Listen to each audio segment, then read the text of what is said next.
মাথাটা এমন গরম হইছে, এমনিতেই তো গরম পড়তেছে, আশেপাশে মনে হইতেছে মাথার ভিতরে কেউ আগুন ধরাই দিচ্ছে। এই গরমের ভিতরে কেউ কি গরুর মাংসের জন্য এমন করে? আরে ভাই, রোজা থাকবা, একটু শরীরটাকে ঠান্ডা রাখার চিন্তা করো। মানুষ চিন্তা করে যত মশলাদার তেল চর্বিওয়ালা খাওয়ান কম খাওয়ান যায় এই গরমের ভিতরে, তাইলে আমার শরীরটা ভালো থাকে। আর জামাই বেটা, এই জামাই বেটা হলে আর পারি না। এই যে প্রায় 2 কেজির মতো গরু মাংস নিয়ে আইছে, সে এই মাংস ছাড়া ভাত খাইবো না, এই মাংস দিয়েই সেহারিতে ভাত খাইবো, এইটা খাইয়ে সে রোজা থাকবো। আপনারাই বলেন কি পরিমাণ গরমটা পড়ছে, এখন কি উচিত এই ধরনের গরু মাংস খাওয়া?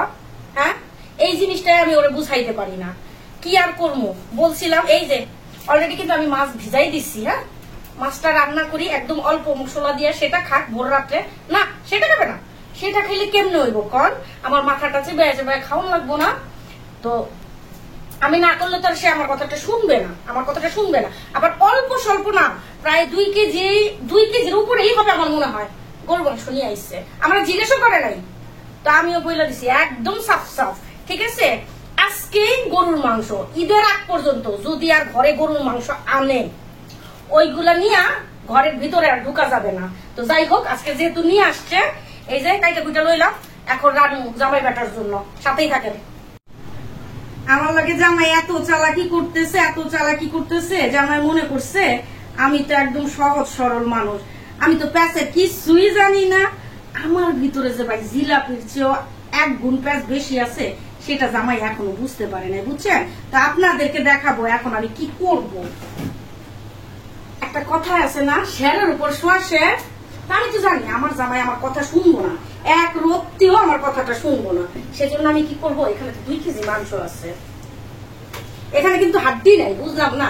জামাই চর্বি দিছে কিন্তু হাড্ডি দেয় নাই। এই যে 2 ভাগ করতেছি, 1 ভাগ রেখে দিব, ঠিক আছে?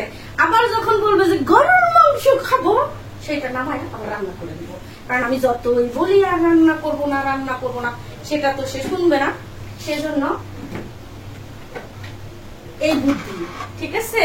তুমি যদি চলো ডালে ডালে, আমি চলি পাতায় পাতায়, ঠিক আছে জামাই সাহেব?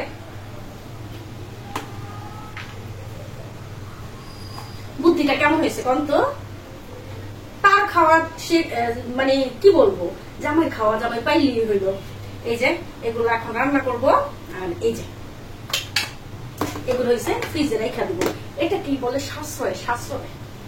তো যাই হোক, এখন রান্নাটা বসাই দিই তাড়াতাড়ি করে। তো আজকে জামাইয়ের মাংস তো রান্না করব, আর এই মাছটা রান্না করবো একদম কষা কষা করে, মশলা একটু কম দিয়ে। আর এই যে লাউ আর ডাল এই দিকটা একটু হয়ে গেছে।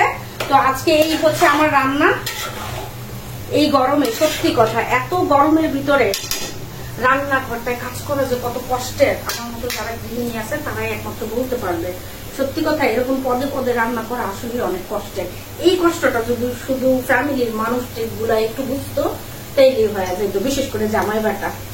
আল্লাহ হাফেজ, ভালো থাকবেন।